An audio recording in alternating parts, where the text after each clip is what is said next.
cream of the crop always rises to the top. And you better know that I am the heavy cream. Or am I the light cream? Whatever would rise to the top. I was just watching the news. They showed some fish, some big ass fish. I don't remember even what they were talking about. I didn't really hear it, to be honest with you. But it reminded me of this time where I went fishing down at 18 Mile Creek. And when you cross over the Route 5 bridge, I think there's two of them if I'm remembering correctly. They're real high. I want to say it's Lakeview Road is on the other side. Anyways, you make a left and you pull over, and there's a cemetery on the one side, and you go down and you're right at the creek. So we went down, went fishing. We got dropped off there at like 9 in the morning. We were gonna get picked up at like 3 or 5 or something. We used to do that all the time.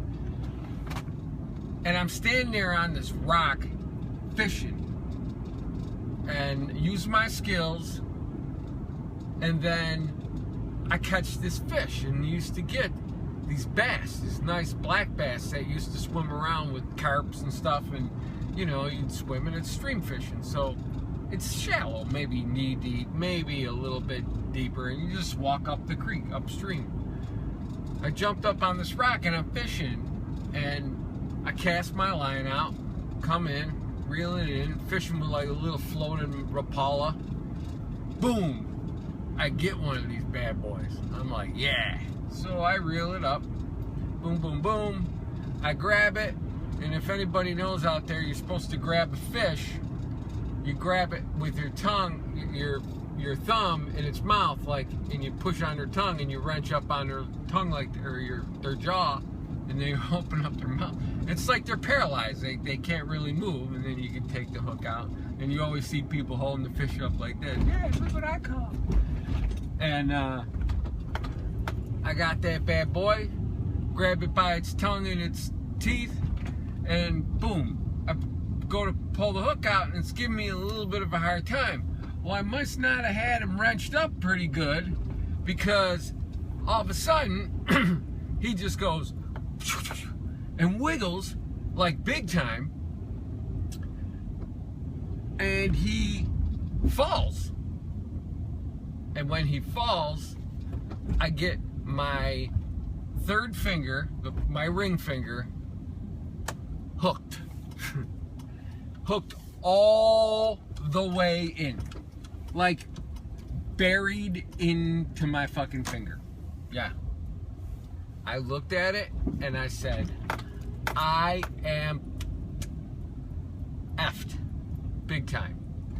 So I'm standing there with this fish on the hook, and the other hook is in my finger. And a Rapala has 2 sets of hooks, and both of those sets of hooks have 3 hooks on them. So 6 hooks. One of them's buried in my finger. I'm panicking. I'm like, there's nothing I can do. I'm like, this hook's got to come out. Well, I was like, yo, I called one of my brothers and someone down there. They all come down. They look at me.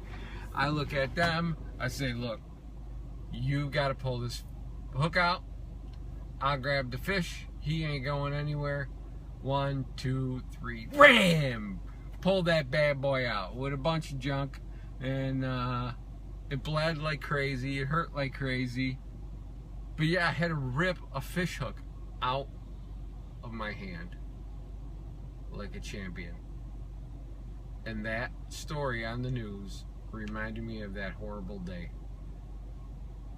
And I wept, and no one was there to comfort me. I didn't need comforting, because I'm a badass.